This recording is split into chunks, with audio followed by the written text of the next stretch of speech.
But the images coming out of Gaza now, unfortunately, are reminiscent of the Holocaust from World War II.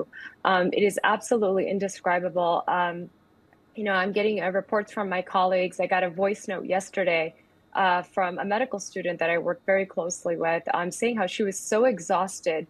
She couldn't complete her training because she's passing out every time she tries to go and work at the hospital. At this point, her only prayer is for death.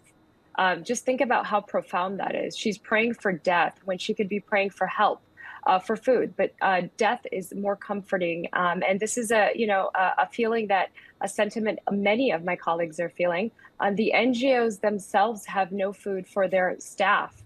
They are unable to provide for their workers. So I can't even imagine what the rest of Gaza is going through with this shortage of food. And it's actually shameful because just a few miles away is enough food to feed the entire population, but it's being blocked by the Israeli military. And there's just no reason for that. The staff are not able to take care of patients because they themselves are starving.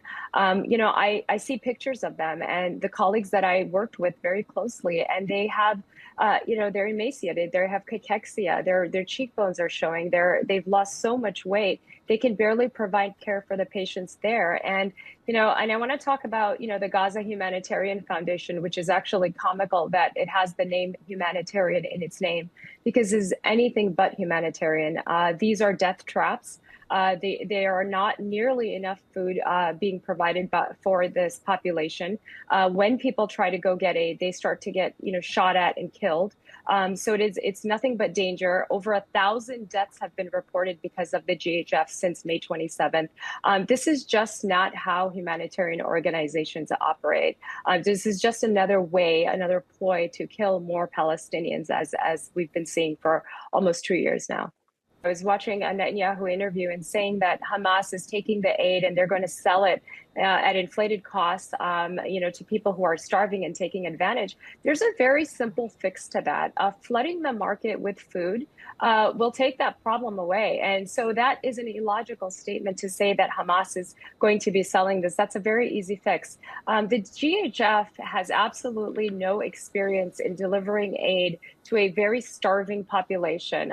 Johnny Moore, who's the chairperson, has no experience in doing that.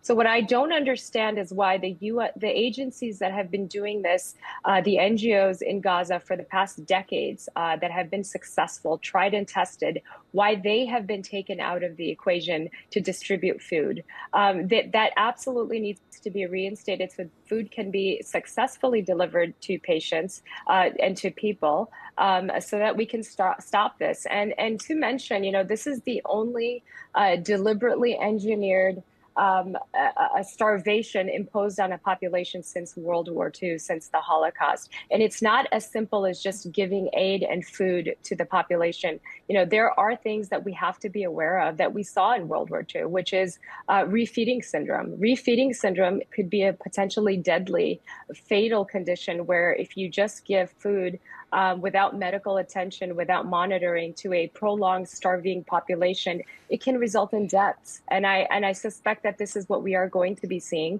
We're already seeing that in the most vulnerable and small babies.